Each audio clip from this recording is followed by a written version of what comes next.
Now, the United States trade relationship with Sub-Saharan Africa was discussed recently here in Washington, D.C.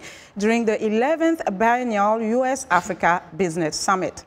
The high-level gathering was an opportunity for participants, including businesses, government representatives, and private sector, to discuss, among other things, the current state of business between the United States and Africa, and attempt to define the new U.S. administration's engagement in Africa.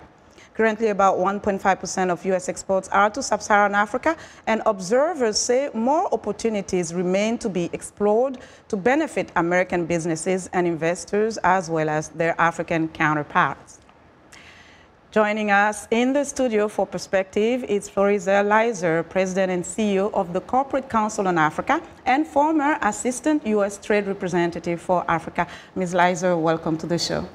Thank you for having me, Linord. First off, tell us about the work of the Corporate Council on Africa in the vast landscape of doing business in Africa, and what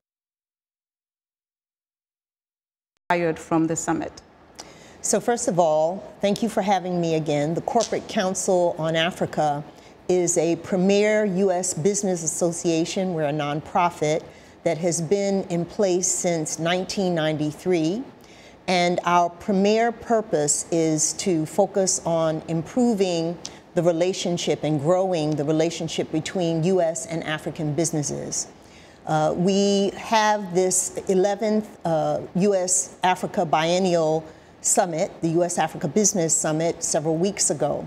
And we were really delighted that we had almost 800 registrants, and we're really fortunate to have some very high-level participants, including President Nyusi of Mozambique, the U.S. Secretary of Commerce, Wilbur Ross, and the President of the African Development Bank, Mr. Adesina, amongst many others. So what transpired when we look at the landscape? You know, a lot of people say that doing business between Africa and the United States can be improved. It's not where it should be. Mm-hmm. So what are some of the challenges and perhaps new opportunities that were able to transpire? So I think that in the past, there were a number of barriers, I think, to improving the business environment in Africa. But many changes have been made. A vast majority of African countries, if you look at the World Bank Doing Business report, now have experienced improvements in the business environment, including how quickly one can get licenses to operate, and the general rule of law has really improved in Africa. So some of what we're seeing in Africa between the U.S. and African businesses is the fact that people may still have an old impression of the African market. But truthfully, there are thousands of companies that are already operating in Africa and know that really it's a tremendous opportunity for them. U.S. businesses are not in Africa just to do good. They're really in Africa to do well. And like companies from all around the world, whether it is China, which everyone talks about, but also countries from Europe, Malaysia, Brazil, India, all over the world are in Africa for the same reason that U.S. companies are there. It is because they have one of the highest rates of return on investment, and they are also the second most popular destination for foreign direct investment. So how can African businesses be more appealing to the American market so that they are able to bring more goods and services in this country?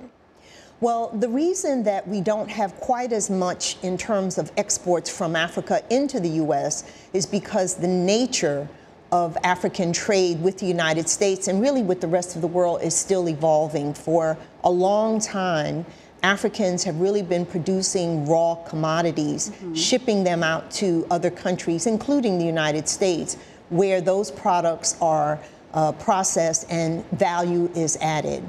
Now, what we find is that the capacity in Africa to trade and to actually process its own raw commodities and materials, Africa is clearly very rich in them, and the ability to take those products and process them into more value-added products ship them to the rest of the world is indeed happening already. So whereas maybe 20 years ago, you really did not see Africa shipping, for example, apparel to the rest of the world, or footwear to the rest of the world, or televisions to the rest of the world. Now what you're seeing is that Africans are indeed doing that. Companies there are able to be competitive vis-a-vis companies from all around the world. So for the United States, we have already seen probably about a tripling of African exports of non-oil commodities to the U.S.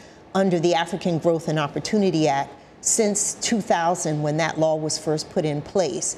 Obviously, there's much more room for growth and much more room for diversification of African economies. Many African countries are focused on industrialization and diversification. And very quickly, you went from being the U.S. trade representative for Africa to the private sector. How do you make that shift? Well, you know, I'm really fortunate because we're still working on a lot of the things that I've been working on for many years, which is how do you improve and grow the U.S.-Africa trade and investment relationship. I was working on it in the government as the Assistant USTR for Africa, and I'm working on that same thing now. Also, the number of the people, the relationships that I've had over the years, many of them are the same. Ms. Liser, we have to leave it there. Thank you so much for joining us today. Thank you. And that was Florizelle Liser. She's President and CEO of the Corporate Council on Africa.